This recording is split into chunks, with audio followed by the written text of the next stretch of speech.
শুধুমাত্র কন্যা সন্তান অথবা কেবল পুত্র সন্তান লাভের জন্য কোনো বিশেষ আমল বা দোয়া আছে কিনা? শুধু কন্যা বা শুধু পুত্র সন্তানের জন্য আলাদা কোনো দোয়া আমার জানা নাই। আর কোরআন এবং সুন্নাহর দৃষ্টিকোণ থেকে শুধু ছেলে বা শুধু মেয়ে পাওয়ার জন্য আল্লাহর কাছে আলাদা করে দোয়া করাটা এটা কোনো যৌক্তিক দোয়াও না। তাহলে দোয়া কিভাবে হবে? দোয়া হবে আল্লাহর কাছে নেক সন্তানের দোয়া, ভালো সন্তানের দোয়া। আমরা যে কন্যা সন্তান চাই, সে কন্যা সন্তান, ধরুন কারোর কন্যা সন্তান দরকার, তার অনেকগুলো ছেলে হয়েছে, এখন কন্যা সন্তান যে হবে, সে কন্যা সন্তানটা যে তার চক্ষু শীতলকারী হবে, তার অন্তর জুড়াবে, এমন কোনো নিশ্চয়তা তো নাই। আবার এমনও হতে পারে কারোর অনেকগুলা মেয়ে হয়েছে, এখন সে একটা ছেলের জন্য লালায়িত, আল্লাহর কাছে চাচ্ছে আল্লাহ আমাকে একটা ছেলে দেন। ছেলে হলেই যে সে সুখ পাবে এমন কোনো গ্যারান্টি নেই, হতে পারে ছেলেটা চরম অমানুষ হবে। তাহলে এই জন্য আল্লাহ তাআলার কাছে ছেলে বা মেয়ে আমরা চাইতেই পারি, কিন্তু আমাদের মূল চাওয়াটা হবে আল্লাহ আমার জন্য যেটা কল্যাণকর হয় তুমি সেটা আমাকে দাও। এই জন্য কোরআনে কারিমের সন্তান চাওয়ার দোয়াগুলোতে কোথাও ছেলে বা মেয়ের উল্লেখ নাই। 4-5টা দোয়া পাওয়া যায়। এর মধ্যে একটা হলো রব্বি হাবলি মিনাস সলিহিন, হে আল্লাহ আপনি আমাকে নেক সন্তান দেন। রব্বি হাবলি মিন লাদুনকা যুররিয়াতান তাইয়্যিবাহ ইন্নাকা সামিউদ দুআ, আল্লাহ আপনি ভালো সন্তান আপনার পক্ষ থেকে দান করেন, আপনি দোয়া শ্রবণকারী। দেখেন এখানে ভালো সন্তানের কথা বলা হয়েছে, ছেলে মেয়ের কথা বলা হয়নি। এইভাবে রব্বি লা তাযারনি ফারদা ওয়া আনতা খায়রুল ওয়ারিসিন, আল্লাহ আমাকে একা ছেড়ে দিবেন না, আপনি সর্বোত্তম ওয়ারিস।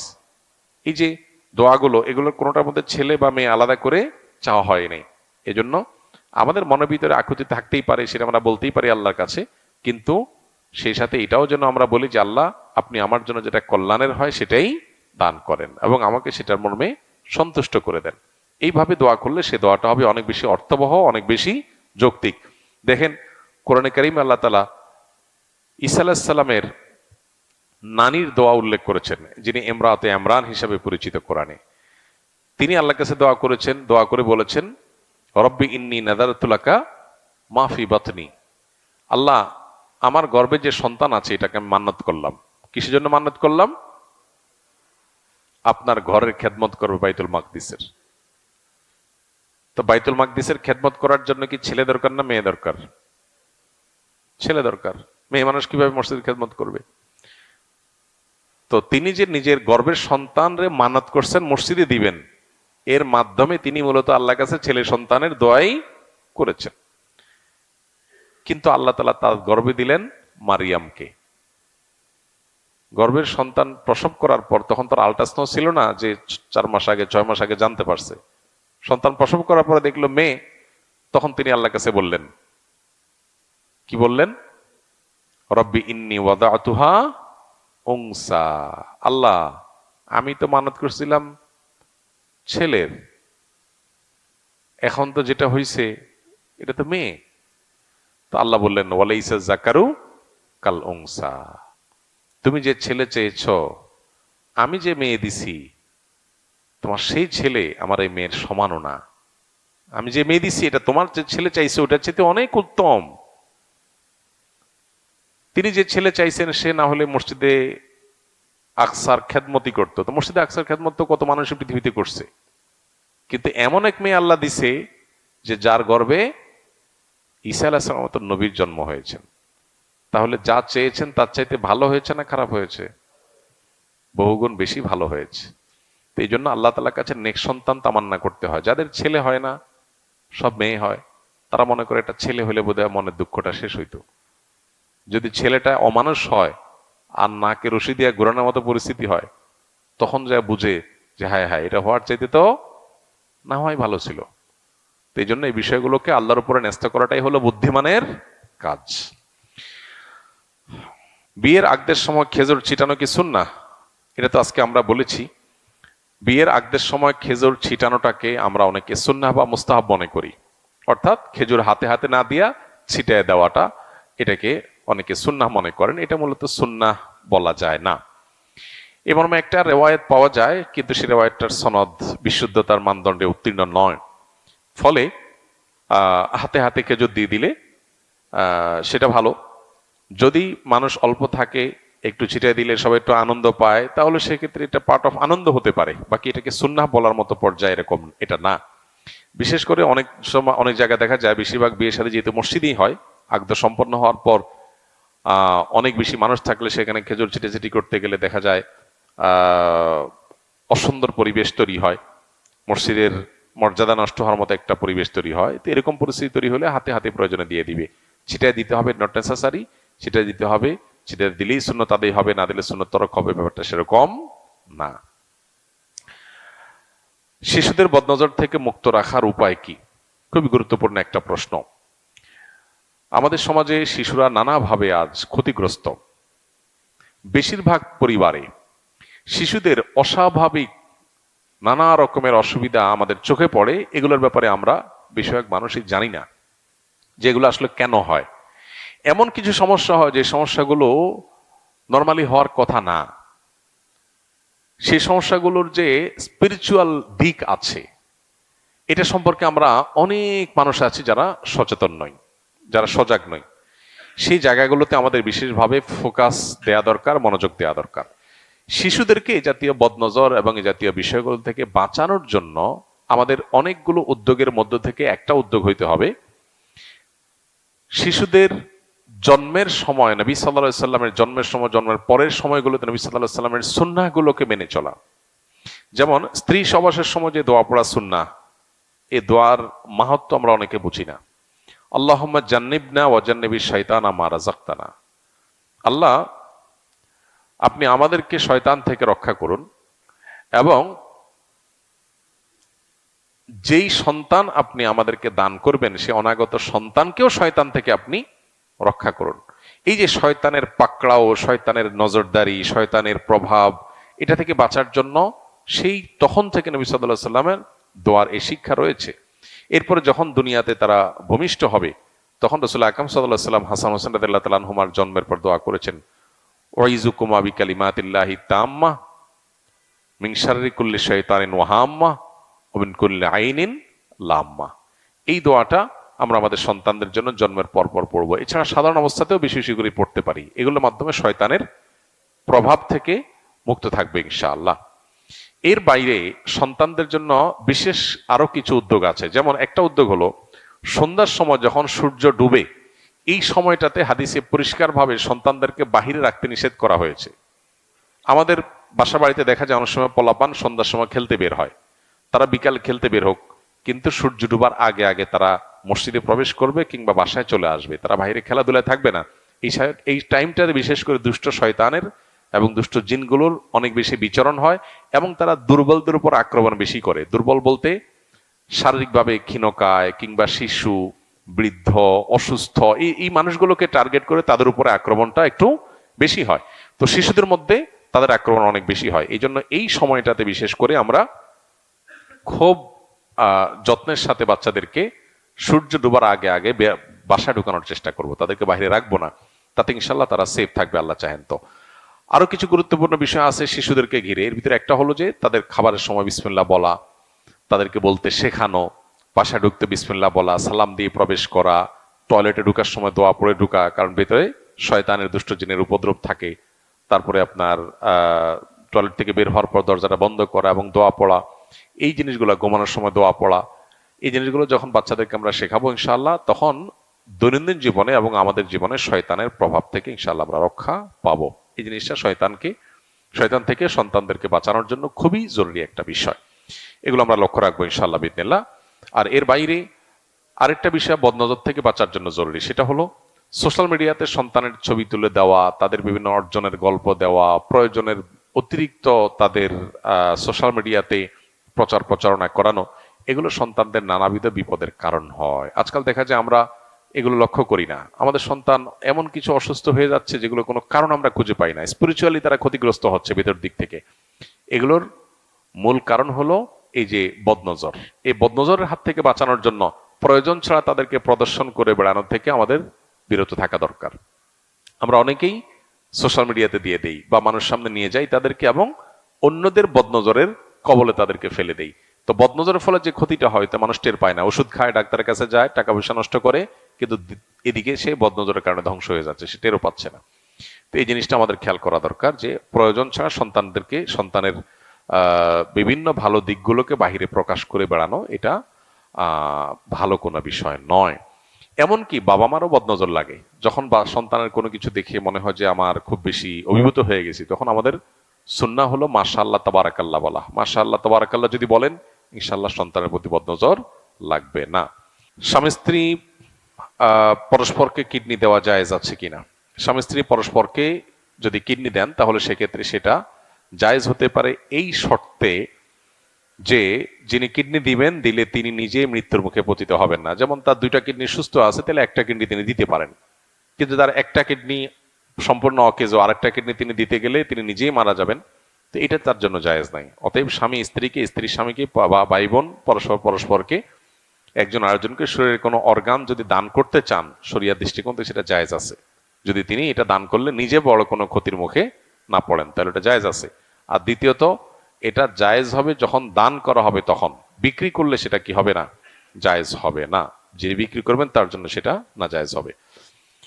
ফেসবুক বা ইউটিউব থেকে উপার্জিত অর্থ হালাল হবে কিনা? ফেসবুক বা ইউটিউবে অ্যাডসেন্স, যেটা নর্মাল অ্যাডসেন্স হয়, এটা দিয়ে উপার্জন করা হালাল নয়। কারণ সেখানে যে অ্যাডগুলো আছে এর মধ্যে প্রায় 100% অ্যাডই হলো মিউজিক নির্ভর। তাহলে অ্যাডসেন্স করে উপার্জন করা মানে হলো আমার একটা হালাল কন্টেন্ট, হালাল ভিডিওর মধ্যে আমি মিউজিক বাজায়া উপার্জন করলাম। তাহলে মানুষকে মিউজিক শোনাতে আমি বাধ্য করলাম, মানুষকে মিউজিক শোনালাম আমি, আর মিউজিক শুনে আমি তার বিনিময়ে টাকা কামাই করলাম। বিষয়টা হারাম হওয়ার জন্য এইটুকুই যথেষ্ট হয়ে যায়। এর বাইরে সেখানে অনেক হারাম প্রোডাক্টের অ্যাডভার্টাইজমেন্ট হয়। ধরুন মাদকের অ্যাডভার্টাইজ হলো, তাহলে সেক্ষেত্রে আমি একটা হারাম প্রোডাক্টের প্রচারণায় ভূমিকা রেখে তার বিনিময়ে কামাই করলাম, এটা জায়েজ নয়। হ্যাঁ, এখন ইউটিউব কর্তৃপক্ষ এবং আরো কোনো কোনো প্ল্যাটফর্মে দেখা যায় যে অ্যাড তারা রান করে বাধ্যতামূলক, অর্থাৎ আপনি অ্যাডসেন্স ওপেন না করলে টাকাটা আপনার এখানে যাবে না, কিন্তু অ্যাড যাবে ঠিকই। এরকম একটা অবস্থা হয়েছে যে অ্যাড চালানোটা আপনার ইচ্ছার উপরে নির্ভরশীল না, তারা তাদের অ্যাড চালাবে।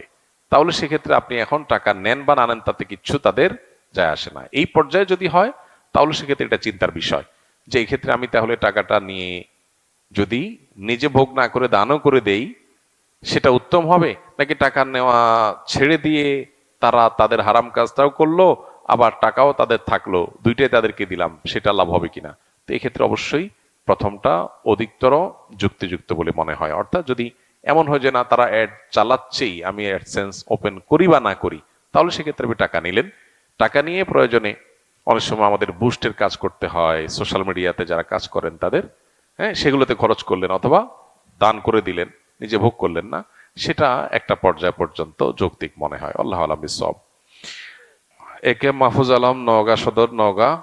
আমার স্ত্রীর দ্বিতীয় মাস 2 মাস, 5 মাস এবং 8 মাসের বাচ্চা পেটের মধ্যে মারা গেছেন। ডাক্তারগণ মেডিকেল টেস্টে কোনো সমস্যা খুঁজে পান নাই। এক হুজুরের পরামর্শ নিলে তিনি বলেন কালো জাদু করেছে এবং তাবিজও তেল পড়া দিয়েছেন, এবং আমার স্ত্রী তাবিজ পড়বেন না। এখন করণীয় কি, দয়া করে বলবেন। মেহরবানি করে আপনি কোনো ভালো রাকি, যারা ঝাড়ফুঁক করেন, এরকম কোনো রাকির শরণাপন্ন হবেন, তাহলে সেক্ষেত্রে ইনশাআল্লাহ তিনি আপনাকে ভালো গাইড করতে পারবেন। কোরআন এবং হাদিসের আলোকে সেলফ রুকিয়া, নিজে ট্রিটমেন্ট করার মতো অনেক ওয়ে আছে, সেগুলো আপনি অবলম্বন করবেন। আশা করে যে আল্লাহ তাআলা আপনাকে হেফাজত করবেন।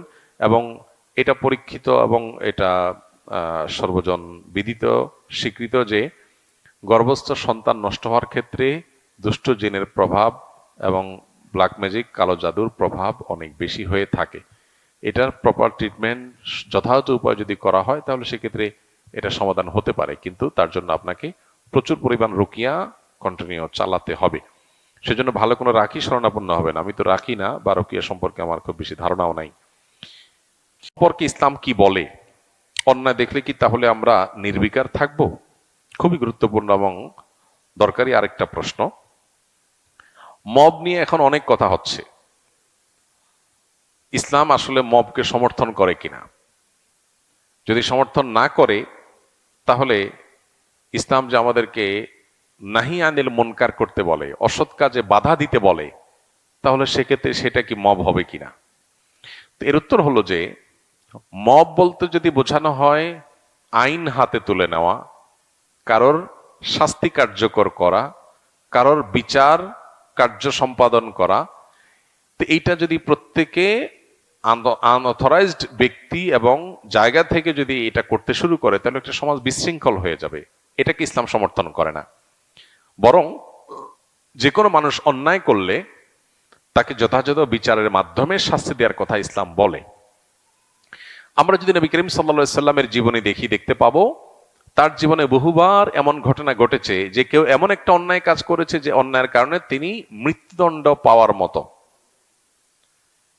সেখানে উপস্থিত কোন একজন সাহাবী বলেছেন, হে আল্লাহ রাসূল, আপনি আমাকে পারমিশন দিলে এই লোকটা যে জঘন্য অন্যায় করেছে তার শাস্তি আমি কার্যকর করতে চাই।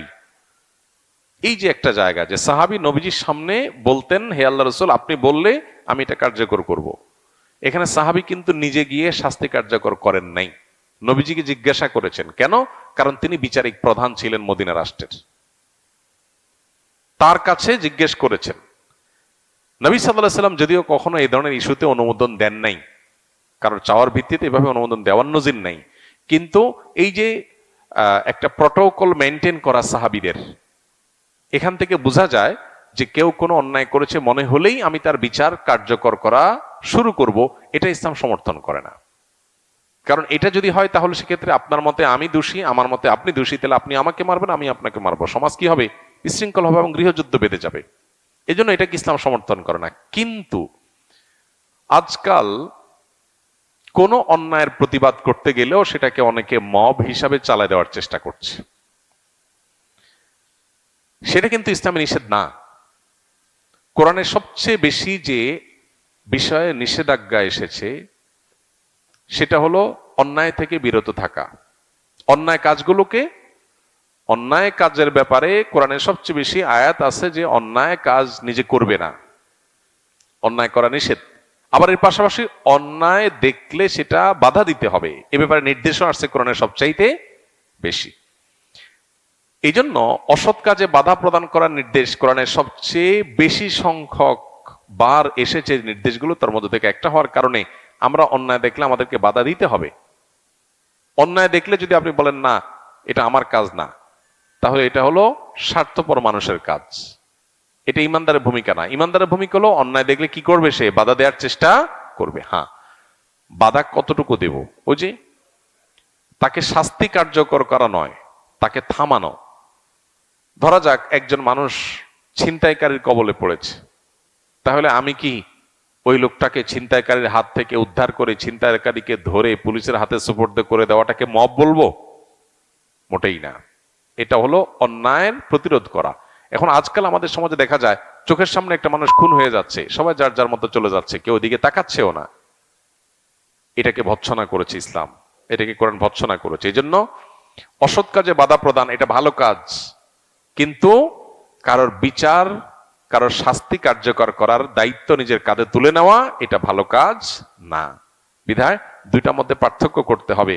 আজকাল অতিরিক্ত মব করতে করতে আমরা সবাই ব্যক্তি কেন্দ্রিক, নিজেকে চাচা আপনার যান বাঁচা আর বাকি সব জাহান্নামে যাক, গোল্লা যাক, শেষ হয়ে যাক, দেশ শেষ হয়ে যাক, এরকম যদি মানসিকতা আমরা লালন করি তাহলে একটা দেশ কখনো ভালো জায়গা যেতে পারে না। বিশেষ করে যখন সমাজে পর্যাপ্ত পরিমাণে অন্যায় প্রতিরোধের জন্য ব্যবস্থাপনা নেই এবং মানুষের আস্থা কুড়াবার মতো এরকম সিস্টেম যখন ডেভেলপড হয় নাই, তখন আমাদেরকে স্ব উদ্যোগে এই সমস্ত অন্যায়গুলো থামানোর জন্য নানামুখী ভূমিকা রাখতে হবে। কিন্তু সেটা কোন অবস্থাতেই ওই যে নিন্দনীয় মব এর পর্যায়ে যেন না যায় সেটাও খেয়াল রাখতে হবে। এখানে ব্যালেন্স করতে হবে। মব করে করে আপনি একেবারে নাহিয়ানিল মুনকার বা অসৎ কাজে বাধা প্রদানের রাস্তাটাকেই বন্ধ করে দিবেন, সেটা একটা সমাজের জন্য ভালো কিছু বই আনতে পারে না। এরপর প্রশ্ন হলো, আল মাযাহিবুল আম্মা বা ব্যাপকভাবে সকল মাযহাবের উপর মাসআলা বলা বা ফতোয়া দেওয়া ফকিগণের নিকট অপছন্দনীয়। এবারে আপনার কি অভিমত? ফকিগণের কাছে যদি অপছন্দনীয় হয়, আমার আবার ওই মতের কি আছে? আমি কি ফকিগণের মতের বাইরে যেতে পারবো? সুযোগ নেই তো।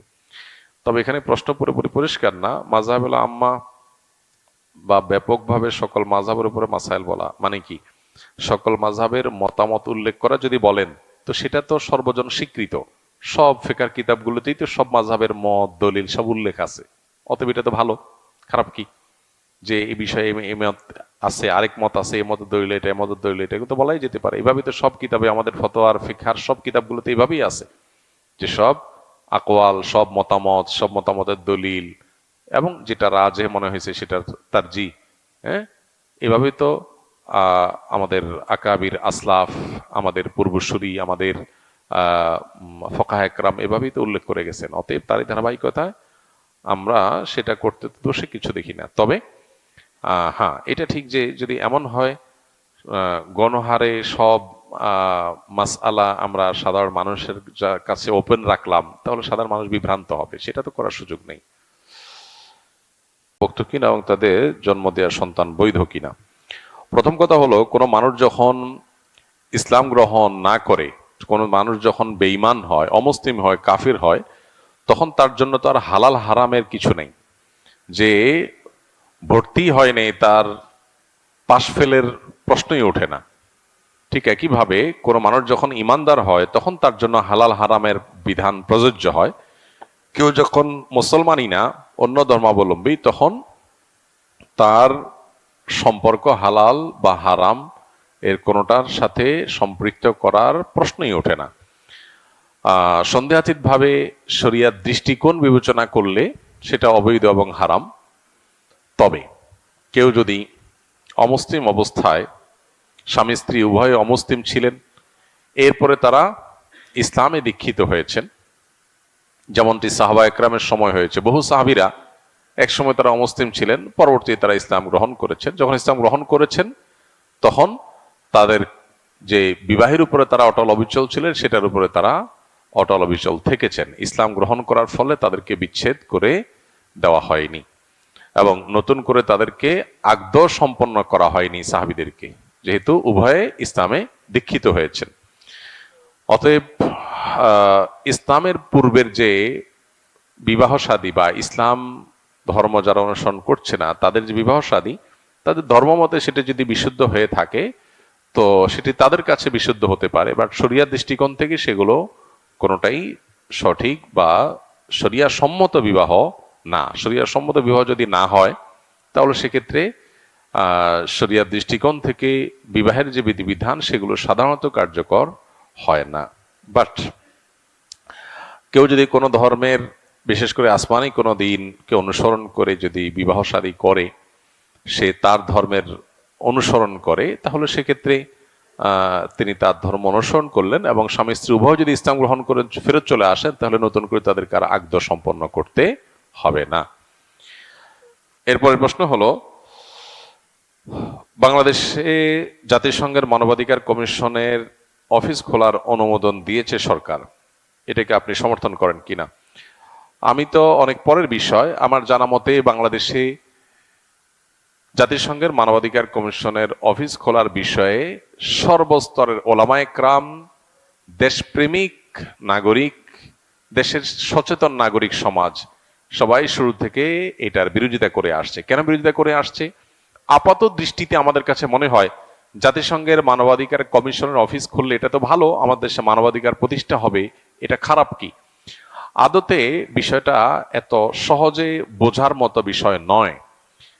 জাতিসংঘের সদস্য যে দেশগুলো আছে, প্রায় 200-র কাছাকাছি সদস্য দেশ আছে জাতিসংঘের।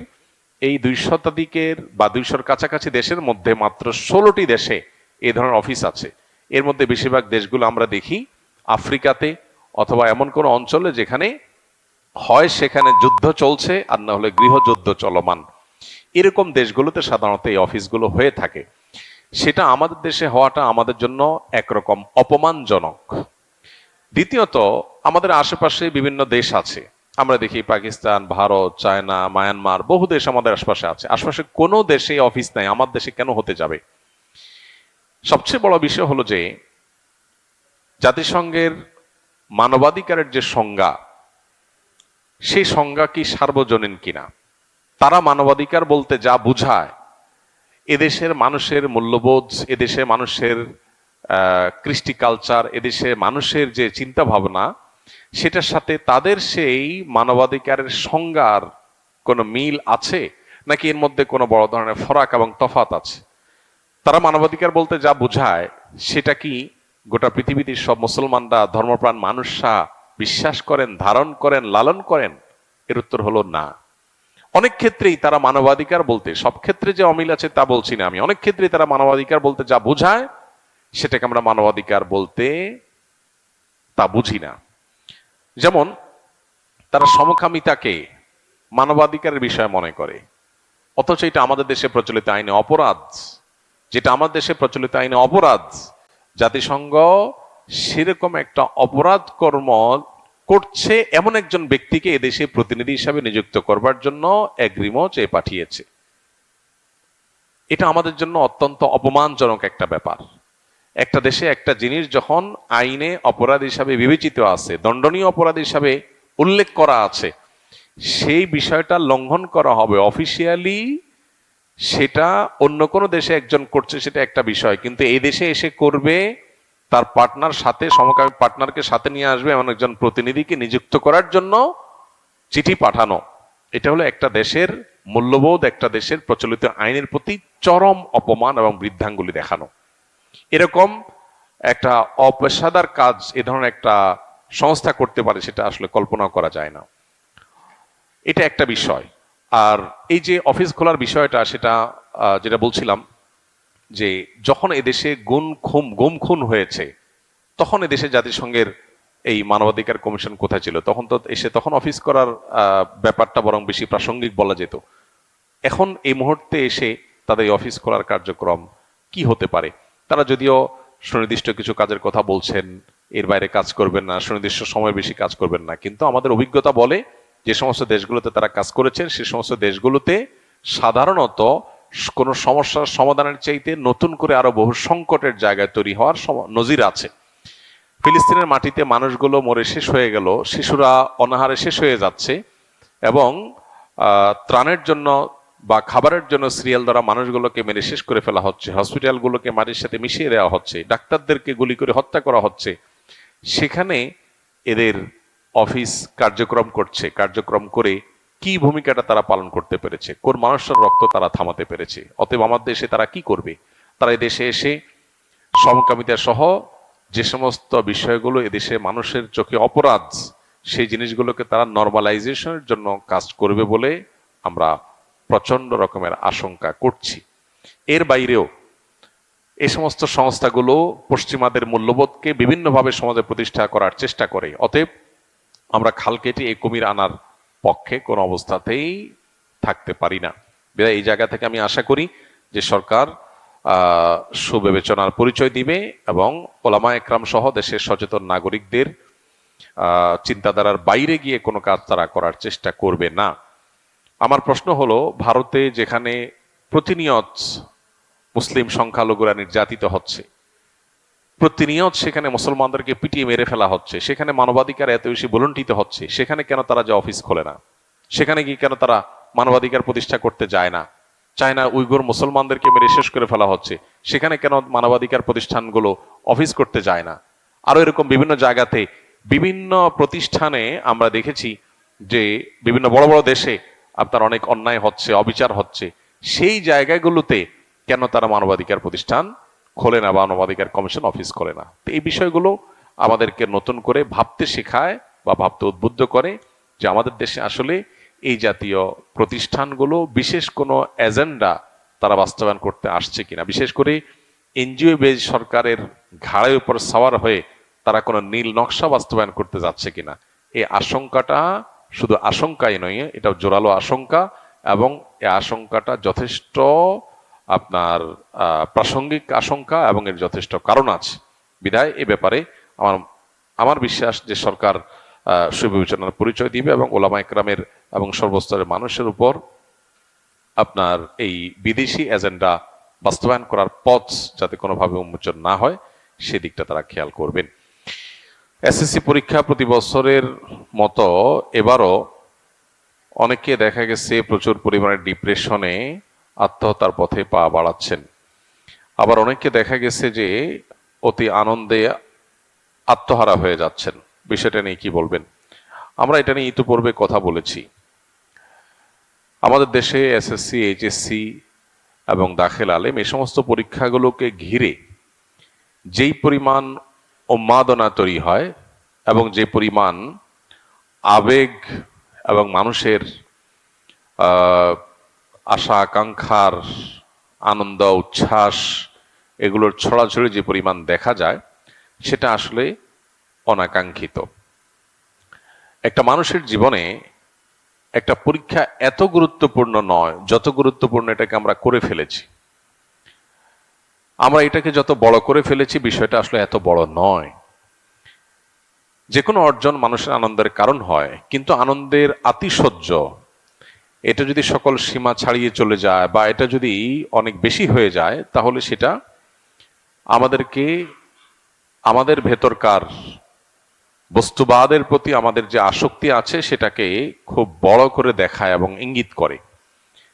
একজন মুসলমানের কাছে দুনিয়ার কোনো অর্জন এটা অনেক অনেক বড় অর্জন হতে পারে, তাই বলে সেটার কারণে সে একেবারে আনন্দে জান্নাত পেয়ে গেছি ভাবে সে আত্মহারা হয়ে যাবে, এটা হতে পারে না। এখন দেখা যায় যে অনেক মা বাপ, অনেক ছেলে মেয়েরা ভালো কিছু করতে পারলে খুশির চোটে তারা এমন ভাব প্রকাশ করে যেন তারা জান্নাত পেয়ে গেছে।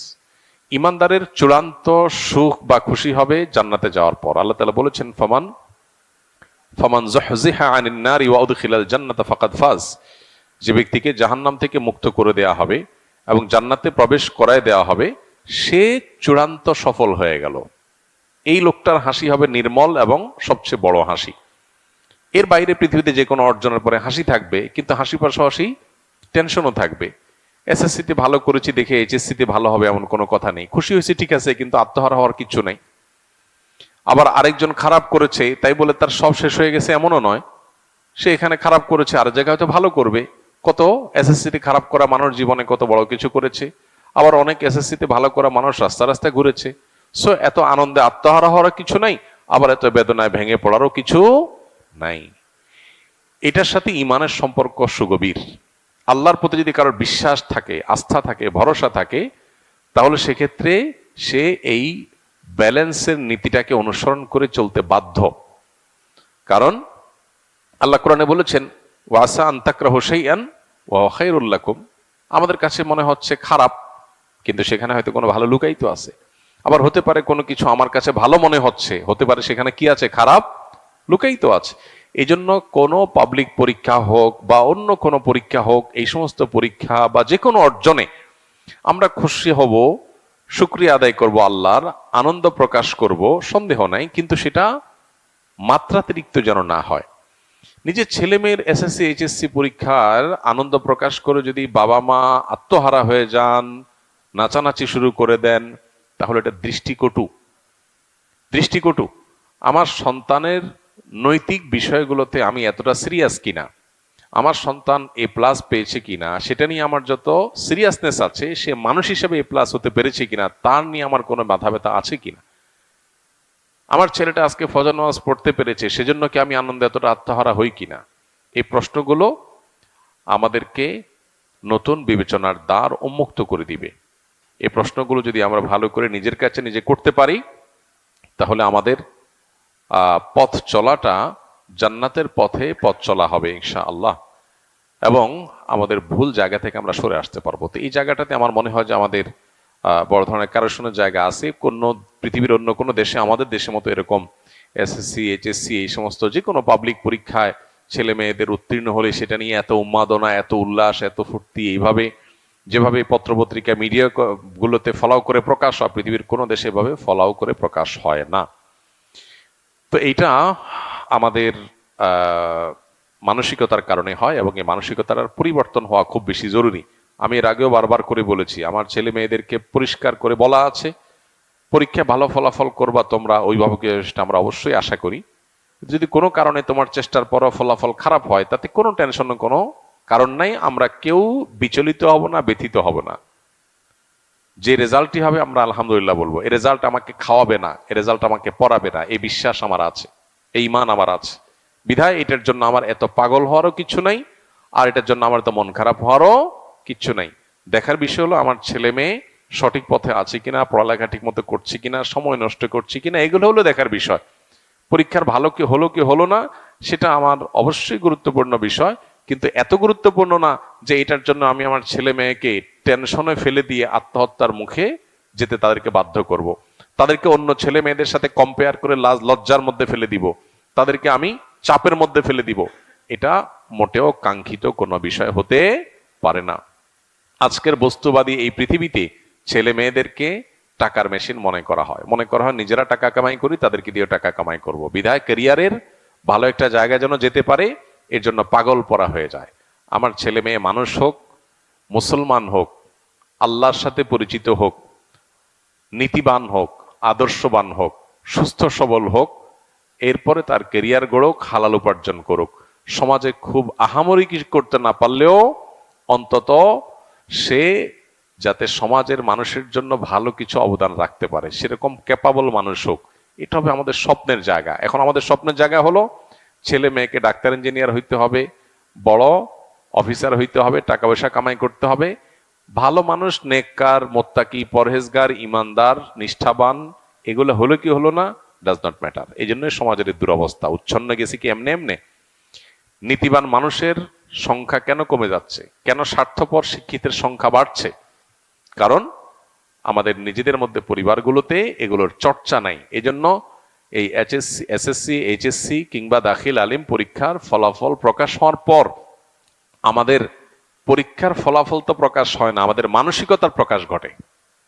আমাদের মানসিকতার প্রকাশ ঘটে যায় যে আমরা আসলে কোন মানসিকতা লালন করি। আল্লাহ তাআলা আমাদেরকে সংশোধন হওয়ার তৌফিক দান করুন। এরপর প্রশ্ন হলো, নাম বিবি আমেনা, আমার গর্ভের সন্তানের জন্য প্রিয় মাওলানা সাহেব আপনার মাধ্যমে সকলের নিকট দোয়া কামনা করছি। আচ্ছা, এটা কোনো প্রশ্ন না, আপনাদের সবার কাছে দোয়া চেয়েছেন, আমরা দোয়া করি আমাদের এই বোনের জন্য আল্লাহ তাআলা তার গর্ভস্থ সন্তানকে নিরাপদ, সুস্থ সবল এবং বাবা মার চক্ষু শীতলকারী নেককার মানুষ হিসেবে কবুল এবং মঞ্জুর করুন। জাযাকুমুল্লাহ খাইর। সুবহানাল্লাহ ওয়া বিহামদিহি, সুবহানাকাল্লাহুম্মা ওয়া বিহামদিকা, আশহাদু আল্লা ইলাহা ইল্লা আনতা, আস্তাগফিরুকা।